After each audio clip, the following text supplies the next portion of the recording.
L'édito politique sur Europe 1 avec Le Figaro. Bonjour Vincent Trémollet de Villers. Bonjour Dimitri, bonjour Marion, bonjour à tous. Bonjour. Vincent, l'onde de choc de l'affaire Epstein continue de frapper dans le monde entier. En France, c'est Jack Lang qui a dû démissionner à 86 ans de l'Institut du monde arabe. Ce n'était plus tenable. La loi ne l'obligeait pas à démissionner. Jack Lang est présumé innocent. Mais dans les sociétés humaines, Dimitri, il y a autre chose que la loi. Cette chose ancestrale que l'on appelle la décence commune et qui veut qu'après une faute publiquement avérée, et les liens étroits de Jack Lang avec Jeffrey Epstein en sont une, et bien après une faute, on ne parade pas. On choisit le retrait et la discrétion.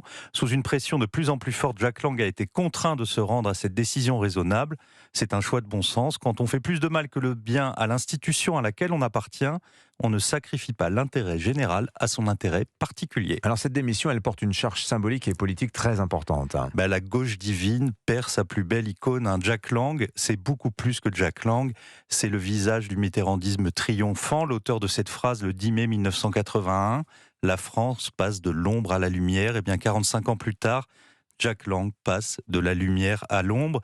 Et avec lui, cette gauche qu'on a appelée caviar, qui a vécu sur la bête, tout en affichant dans le discours les plus beaux signes extérieurs de vertu.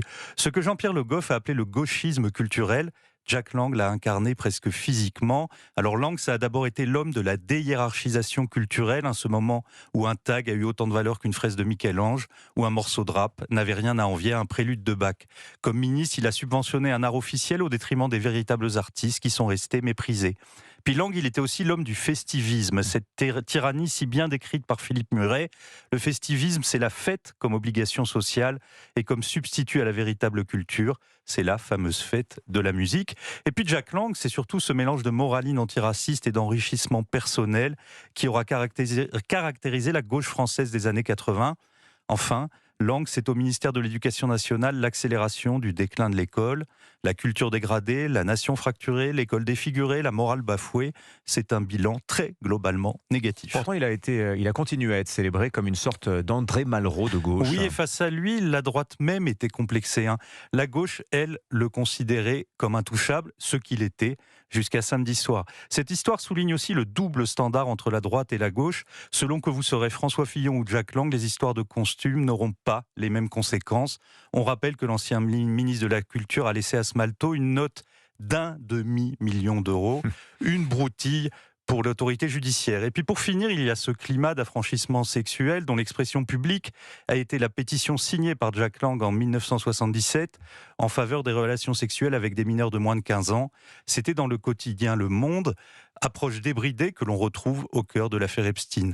Alors comme dans un roman sombre, Jack Lang, le prince de l'ambition, tombe après avoir vécu pendant des décennies hors des règles communes. On pourrait dire enfin, Dimitri, mais en vérité, ce serait une joie triste. L'actualité ces jours-ci ressemble à un torrent de boue. Toutes les notions les plus évidentes de dignité et de vergogne sont à l'envers.